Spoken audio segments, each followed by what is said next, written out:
जय श्री कृष्ण। श्रीमद् भागवत गीता।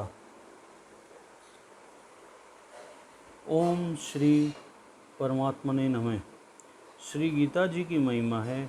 वास्तव में श्रीमद् भागवत गीता महात्म वाणी द्वारा वर्णन करने के लिए किसी को भी समर्थ नहीं है, क्योंकि यह एक परम रहस्यमय ग्रंथ है। इसमें संपूर्ण वेदों का सार संग्रह किया गया है।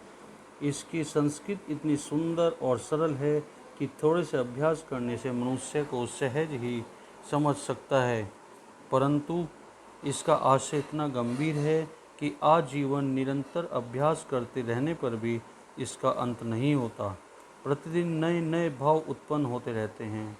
इससे यह सदैव नवीन बना रहता है और एकाग्रचित होकर श्रद्धा भक्ति सहित विचार करने से इसके पद पद में परम रहस्य भरा हुआ है प्रत्यक्ष प्रतीत होता है।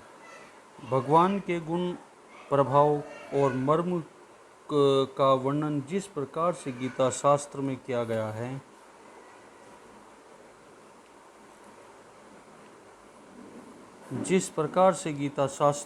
गया है, वो बड़ा ही विलक्षण है, मर्मज्ञ है। वैसे अन्य ग्रंथों में मिलना बहुत कठिन है, क्योंकि प्राय ग्रंथों में कुछ न कुछ सांसारिक विषय मिला रहता है।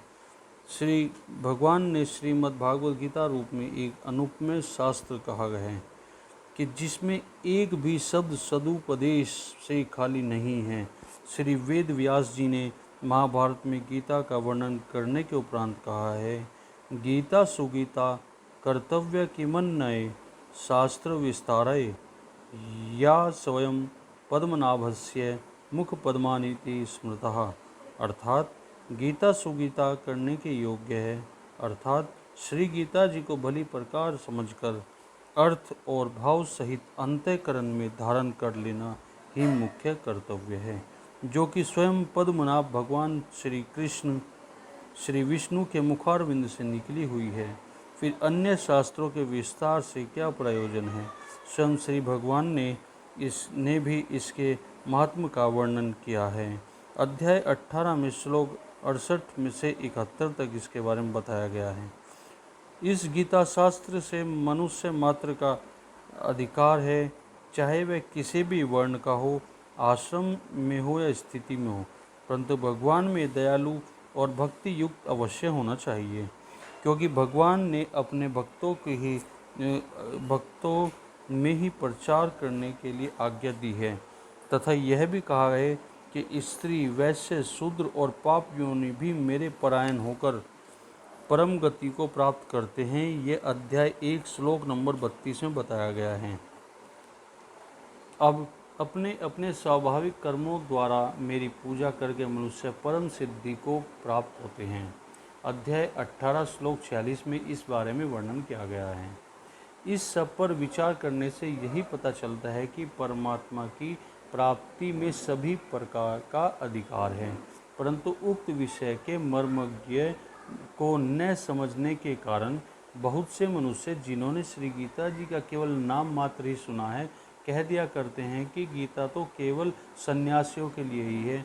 वो अपने बालकों को भी इस भय से श्री गीता जी का अभ्यास नहीं कराते कि गीता के ज्ञान से कदाचित लड़का घर छोड़कर सन्यासी ना हो जाए, किंतु उनको विचार करना चाहिए कि मोह के कारण शास्त्र धर्म से विमुख होकर भिक्षा के अन्न से निर्वाह करने के लिए तैयार हुए अर्जुन जिस परम रहस्यमय गीता के उपदेश से आजीवन गृहस्थ में रहकर अपने कर्तव्य का पालन किया, उस गीता शास्त्र का यह उल्टा परिणाम किस प्रकार से हो सकता है।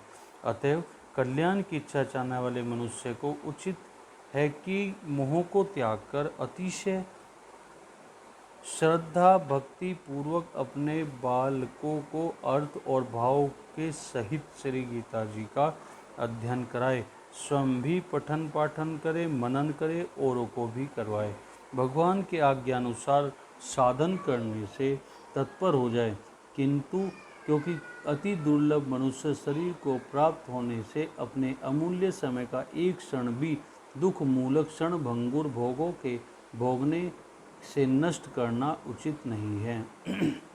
तो ये मैंने कुछ अपने विचार बताए हैं कि हमें श्रीमद् भागवत गीता का पाठ की महिमा क्या है, कैसे करनी चाहिए, क्यों करनी चाहिए और क्यों नहीं हमें सभी को एक समन्वित आधार से गीता जी का पाठ कराना चाहिए।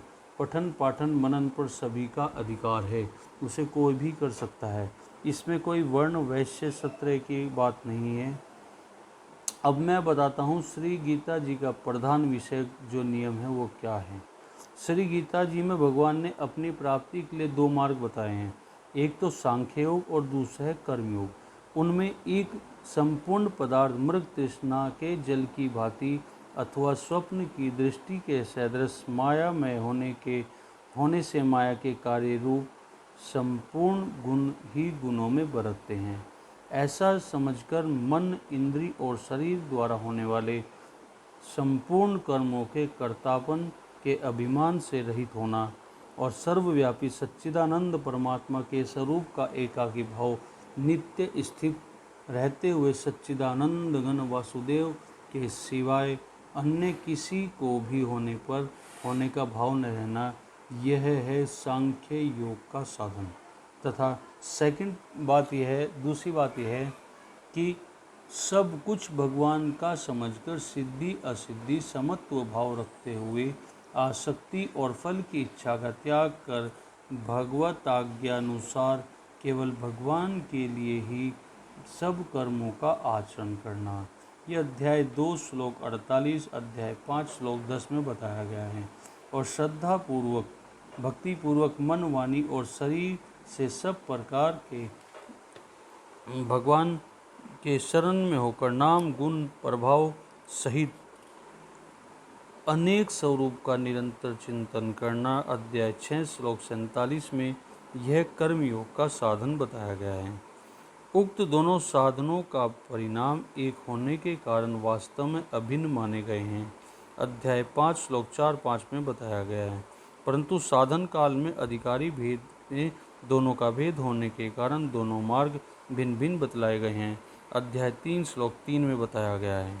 ठीक है, इसलिए एक पुरुष दोनों मार्गों द्वारा एक काल में नहीं चल सकता, और जैसे श्री गंगा जी पर चलने के लिए दो मार्ग होते हुए भी एक मनुष्य दोनों मार्गों को एक काल में नहीं जा सकता।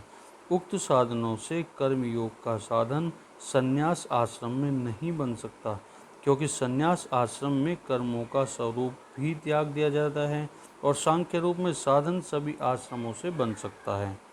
यदि कहो कि सांख्य योग को भगवान ने संन्यास नाम में से कहा है, इसलिए उसका संन्यास आश्रम में ही अधिकार है, गृहस्थ में नहीं, तो यह कहना ठीक नहीं होगा। क्योंकि दूसरे अध्याय श्लोक 11 से 30 तक में जो संख्या निष्ठा का उपदेश दिया गया है, उसके अनुसार भी भगवान ने जगह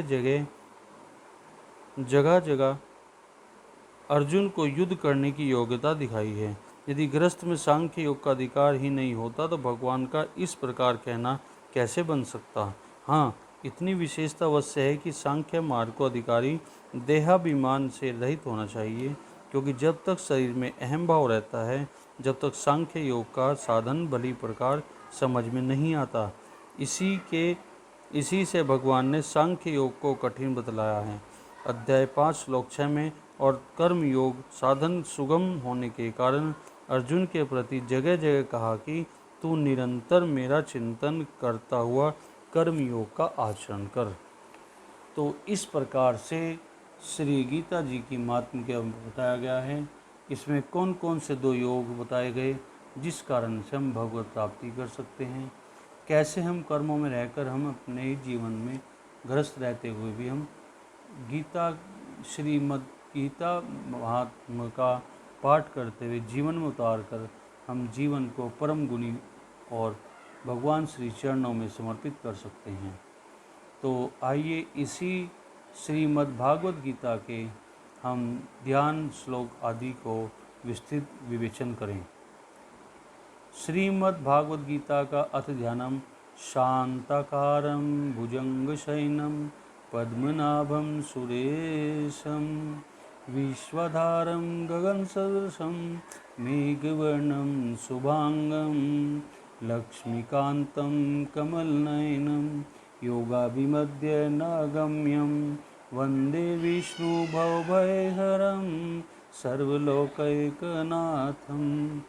अर्थ है इसका, जिनकी आकृति अतिशय शांत है, जो शेषनाग की शैया पर शयन करते हैं, जिनकी नाभि में कमल है, जो देवताओं के भी ईश्वर और संपूर्ण जगत के आधार हैं, जो आकाश के सदृश सर्वत्र व्याप्त हैं और नील मेघ के समान जिनका वर्ण है, अतिशय सुंदर जिनके सुंदर अंग, और जो योगियों द्वारा ध्यान करके प्राप्त किए जाते हैं, जो संपूर्ण लोकों के स्वामी हैं, जो जन्म मरण भय का नाश करने वाले हैं, ऐसे लक्ष्मीपति कमल नेत्र के समान भगवान श्री विष्णु जी का मैं सिर का प्रणाम करता हूँ, सिर से। यम ब्रह्मा वरुणेन्द्रमरुतः स्तुवन्ति दिव्यस्तवयै विद्रये सांपदकमोपनिषद्गोपर्यन्तीं यं सामगाः ध्यानावस्थितद्वैतमनसा पश्यन्ति यं योगिनो यस्यान्तं न विदुः सुरासुरगणा देवा तस्मै नमः।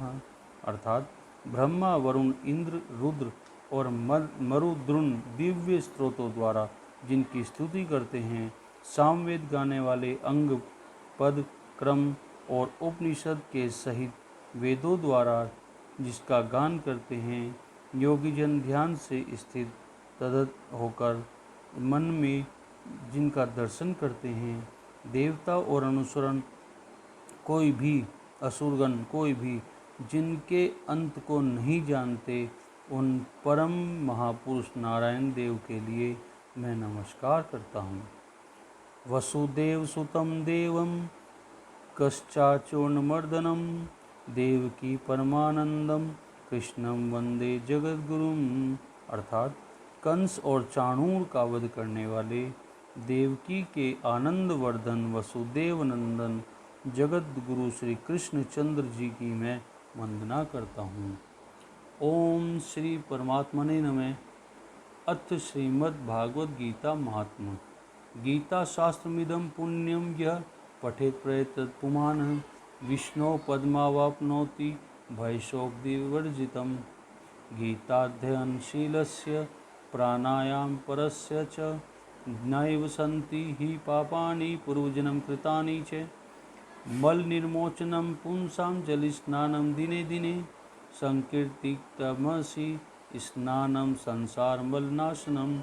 गीता सुगीता कर्तव्या किमन्ये शास्त्रविस्तारे या स्वयं पद्मनाभस्य मुखपद्मनिसुता भारतामृता सर्वस्वं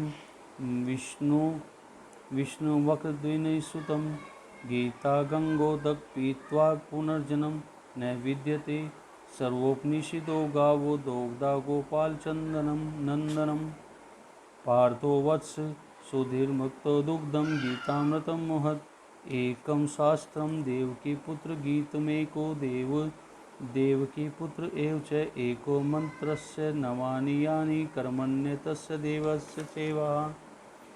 अर्थात गीता महात्मा कहता है, जो मनुष्य शुद्ध चित्त होकर प्रेम पूर्वक इस पवित्र गीता शास्त्र का पाठ करता है, वह भय और शोक आदि से रहित होकर विष्णु धाम को प्राप्त कर लेता है। और जो मनुष्य सदा गीता का पाठ करने वाला तथा प्राणायाम में तत्पर रहने वाला, उसके इस जन्म और पूर्व जन्म किए हुए समस्त पाप निस्संदेह नष्ट हो जाते हैं।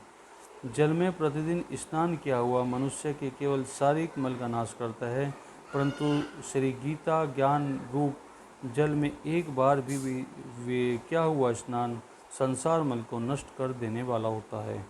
जो साक्षात कमलनाभ भगवान विष्णु के मुख कमल से प्रकट हुई है, वह गीता का ही भली भांति गान अर्थ सहित स्वाध्याय करना चाहिए। अन्य शास्त्रों के विस्तार से क्या प्रयोजन है, जो महाभारत का अमृतोपम सार है और जो भगवान श्री कृष्ण के मुख से प्रकट हुआ है, उस गीता रूप गंगा जल को पी लेने से पुनः इस संसार में जन्म लेना नहीं पड़ता है। संसार उपनिषद गौ के समान है।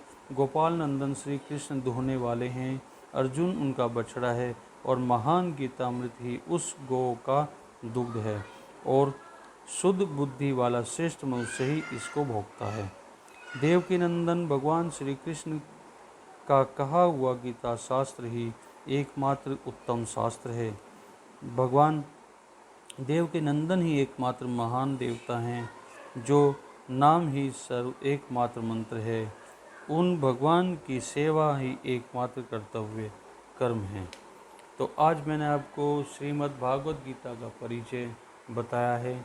इसका मैंने आपको गीता का महात्म्य बताया है, गीता के ध्यान करने का तरीका बताया और श्री गीता जी का प्रधान विषय क्या है, और मैंने श्री गीता जी की महिमा के बारे में अपने तुच्छ अल्प बुद्धि से और तुच्छ वाणी से श्री कृष्ण की महिमा के बारे में वर्णन करने की कोशिश की है।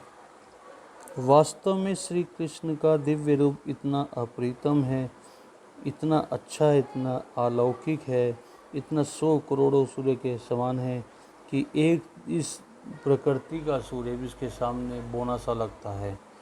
तो जब श्री कृष्ण का दिव्य रूप इतना अलौकिक है, सुशोभित है, ब्रह्मांड नायक है, उसके श्री कृष्ण के स्वरूप के विस्तार का वर्णन करते हुए मेरे पास वाणी में शब्द ही नहीं है। तो सोचिए, श्री गीता का पाठ करने मात्र से आपको श्री कृष्ण भगवान के कितने दर्शन होंगे, किस रूप में होंगे, और वो कैसे आपके जीवन में प्रेरणा बनकर काम करेंगे।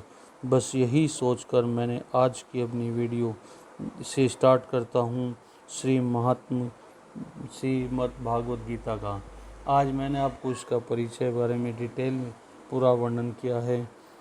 अल्प बुद्धि तुष्ट बुद्धि की वजह से मैंने बहुत जगह मिस्टेक भी की होंगी, और आशा करता हूँ ईश्वर क्षमा करेगा, क्योंकि कहते हैं ना, क्षमा प्रार्थना में पुत्र को पुत्र हो सकता है पर माता को माता नहीं। ठीक इसी प्रकार से हम अपने भौतिक शरीर की वजह से बहुत गलतियाँ करते हैं, परंतु परम पिता परमात्मा श्री कृष्ण भगवान जो हैं, वो अपने बच्चों की कमियों को दूर भी करते हैं। और ऐसा मुझे उनसे आशीर्वाद लेना है कि मेरे द्वारा की गई जितनी भी गलतियाँ जाने में अनजाने में मुझे क्षमा करें, क्योंकि कहते हैं ना, पुत्र को पुत्र भले ही पर माता को माता कभी नहीं हो सकती। ऐसे परमात्मा हमारे प्रति कभी भी गलत नहीं सोच सकते। वो हमें अच्छा बनाने के लिए हमें कष्ट देते हैं, वो भी कष्ट नहीं हो हमारे जीवन के लिए शुभ अवसर हैं, ताकि हम उनको झेलते हुए उनके कमी के वैल्यू को, महत्व को समझें और अपने जीवन में आगे बढ़ें। जो व्यक्ति अपने आप को बेरोजगार समझता हो, काम की कमी मानता हो, या किसी भी तरह से उसके पास कोई योजना ना हो अपने जीवन चक्र चलाने के लिए, ऐसे व्यक्ति के लिए श्रीमद् भागवत गीता एक वरदान तुल्य अमृत हैं। तो जो व्यक्ति इस गीता अमृत पाठ का श्रवण पान करेगा, चाहे वो खुद पठन पाठन करे या इस वीडियो के चैनल के माध्यम से, वो अपनी इच्छा रख ले स्टार्टिंग में, शुरू में ही, और फिर तुरंत सारे अध्यायों को सुने, पढ़े, पढ़ाए, तो मैं दावा करता हूँ श्री कृष्ण भगवान के चरणों की सौगंध है कि उसका जो भी काम वो सोच के चलेगा वो उसका नहीं रुकेगा, और श्री कृष्ण भगवान खुद उसको आगे कर देंगे। अगर उसमें अकर्मण्य की बात आती है, आलसीपना है, जागरूकता नहीं है, तीक्ष्ण बुद्धि, वाणी, क्रम में अधोगति नहीं है, क्रम में ऊर्ध्वगति नहीं है, तो ऐसे व्यक्ति के लिए श्रीमद् भागवत कथा का श्रवण करना या अपने मुख से पठन पाठन करना 100 यज्ञों के बराबर है। और मैं दावा करता हूँ, अगर आप अपने मन में एक ही इच्छा रखकर श्रीमद् भागवत कथा का आप रसपान श्रवण पान करेंगे यूट्यूब के माध्यम से, या खुद भी पठन पाठन कर सकते हैं, तो भगवान श्री कृष्ण आपकी हर इच्छा को, हर मनोकामना को, जो समाज के हित के लिए है, आपके भले के लिए, सबके भले के लिए है, उस सभी कार्य को श्री कृष्ण भगवान खुद आगे बढ़ चढ़कर उसको संपूर्ण करेंगे। बस यही बात मैं आज आपके साथ रख रहा हूँ। कल से रोज़ एक नया अध्याय होगा श्रीमद् भागवत कथा का, जिसमें हिंदी के अर्थ होंगे, व्याख्यान होगा और साथ ही साथ संस्कृत के मूल मंत्रों का उच्चारण स्पष्टवादिता के अनुसार होगा। तो मित्रों, मैं आपसे कर व्रत प्रार्थना करता हूँ, अगर हो सके तो आप श्रीमद् भागवत कथा के लिए टाइम निकालें, अपने ही लिए नहीं, पूरे समाज के लिए। क्योंकि समाज में अगर एक व्यक्ति भी श्रीमद् भागवत कथा का पठन पाठन या श्रवण करता है तो उसके आसपास के दायरे के सभी लोगों का उस पर एक अच्छा प्रभाव पड़ता है। अच्छा प्रभाव पड़ेगा तो जिससे हमारा देश भी आगे बढ़ेगा। क्योंकि चेन सिस्टम के अकॉर्डिंग हमारे देश का प्रत्येक नागरिक, चाहे वो वोट देने की स्थिति में हो, अवस्था में या छोटी अवस्था में, कोई भी हो, यानी पूरे भारतवर्ष की जनसंख्या में से कोई भी व्यक्ति अगर एक बार इस पठन पाठ का पठन पाठन करे या श्रवण भी कर ले तो उसके आसपास का माहौल खुद बदल जाएगा। आप खुद भी चेक करके दे सकते हैं, ये मेरा दावा है, क्योंकि मैंने ऐसा खुद अनुभव किया है। और उसी आधार पे मैं आप सबके लिए भगवान श्री कृष्ण की प्रेरणा से अपने YouTube चैनल पे मैं आज से श्रीमद् भागवत गीता का पाठन रोज़ करता रहूँगा और एक चैप्टर यानी एक अध्याय रोज़ संस्कृत प्लस हिंदी व्याख्यान के साथ आपको श्रवण कराता रहूँगा। बस आप सभी का और भगवान श्री कृष्ण का आशीर्वाद ऐसे ही बना रहे और वो जो बुलवाएंगे वही बोला जाएगा। बंदा कोई कुछ भी नहीं कर सकता, क्योंकि श्री कृष्ण की कृपा से ही हम सब एक दूसरे के आसपास टच में हैं, या चाहे चैनल के माध्यम से हम एक दूसरे बातचीत सुन रहे हैं, वो सब श्री कृष्ण कृपा ही है। तो अपनी वाणी को मैं विराम देते हुए, आपका समय ज़्यादा न लेते हुए, मैं आज की वीडियो बना रहा हूँ। कल मैं इसको वायरल कर दूँगा और कल में मैं प्रथम अध्याय का बहुत ही आसानी ढंग से इसका विस्तृत व्याख्यान और संस्कृत के मूल मंत्रों का, श्लोकों का प्रत्येक ब्रेक के बाद सही उच्चारण देता रहूँगा, ताकि मेरे इस YouTube के माध्यम से या एक इंटरनेट के माध्यम से आसपास के मेरे जितने भी फॉलोवर्स हैं या जो भी मतलब दर्शक हैं, नए दर्शक हैं, पुराने दर्शक हैं, सब्सक्राइबर्स हैं, सभी के फ़ायदे की बात हो। भगवान श्री कृष्ण किसी को भी अकर्मण्य ना बनाए, यानी कि ऐसा ना बनाए कि वो काम की तो इच्छा करता हो उस पर काम ना हो, इसे बोलते हैं अकर्मण्यता।